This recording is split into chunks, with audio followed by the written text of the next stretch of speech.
Alright, here's part 2 for section 1.2. Alright, I am now going to look at example 2. For this example, it's kind of like a combination of rounding and significant figures. So be very careful, okay? Don't get so used to just giving the number of significant figures or the number of decimal places. Or if it tells you to round, you just round. Okay, sometimes IB kind of likes to put things together, such as in the case with example 2. So we're asked to round the following numbers to the required number of significant figures. I am on page 9 of the Oxford textbook for your reference. Okay, so letter A, the first example, is 0.1235. Okay, first of all, we're supposed to round. Okay, and when you're rounding, you need to know to how many places normally. But the question here is asking us to round it to two significant figures, SF.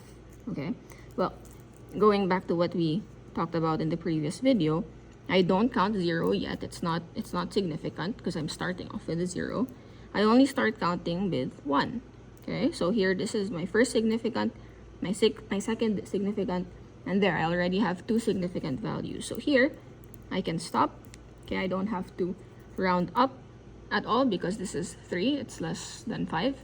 So I stop, I have two significant figures, hence this is my answer. Okay, letter B, 0.2965. You're supposed to round it to two significant figures. Okay, now again, I don't count the 0. Okay, that's not significant. 2 is significant. 9 is also significant. Okay, however, if you look at this example, the number to the right of 9 is greater than 5. Hence, I have to round up. Okay, now if I round 9 up, that goes to a 10, or this will just end up becoming 0.30. Okay, now this is still to two significant figures because remember, 3 is significant and the 0 after the significant one is also significant. Hence, this is my answer for letter B. Okay, now letter C. The number given is 415.25. I'm asked to round to three significant figures. I start off with a significant 1, significant 1, significant 1. Okay, I look to the right. Is this number 5 or more? No. So I can stop, and hence the rounded answer will be 415. Okay, this is to three significant figures. Pretty straightforward. And then letter D, this one I'd like to highlight a little bit more. And this is often where students will make mistakes. So, question is 3050 round to two significant figures. Okay. Now, 3 is significant. Okay. Alright. Is 0 significant? Yes, because it's sandwiched between two non-zero numbers. Okay. However, because it's beside a number that's at least 5, you round up. Most students will stop at this point. But my question is, does this make sense? Okay, if I'm rounding 3050, does it make sense to say that 3050 rounded is 31? No. Right? It's so far from 31. This is in the thousands. This is only in the 30s. So, even though the problem says to two significant figures, this is what they're looking at, but you still have to add two zeros or sufficient number of zeros so that the rounding makes sense. Alright, so again, a common mistake is because you're so focused on the number of significant figures, you're thinking, okay, the answer should be 31. But look at the bigger picture. Look at what you're really rounding. You're rounding 3050. If you put 31, okay, does that make sense? It does not make sense.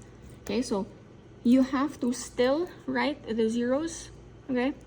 Put zeros, put the sufficient number of zeros so that you keep the place value. Alright? And that's basically what 1.2 is all about. Okay, I would suggest you look at exercise 1A. Okay, and then example 3, I won't do a detailed video on that anymore. It's just basically substituting into the formula of the circumference and area of a circle. So in case you forgot, okay, the circumference or the distance around a circle, okay, it's like a perimeter, but you're dealing with a circle, so we call it the circumference, is given by 2 pi r. Okay. When you're entering it in your calculators, please do not round pi to 3.14. Don't type that. There should be a feature, a button in your calculator wherein you can just directly put in pi. Okay, radius is from the center to the edge of your circle. Okay, another formula for circumference is also pi times d, or the diameter, which is basically twice your radius. Okay, and then for area, it's pi r squared. Please be careful when you're squaring. We don't want to make mistakes there. Okay, so I think example 3 you should be able to handle. Okay, make sure you have parentheses, especially here. Okay, just to be safe. And then refer to the example, study how they rounded to certain decimal places. Okay, and by the way, when you are rounding to a decimal place, please make sure to round once you get to the last step or your final answer. Do not round in between, okay, because that can give us errors and make our answers off. Right? So that is for 1.2.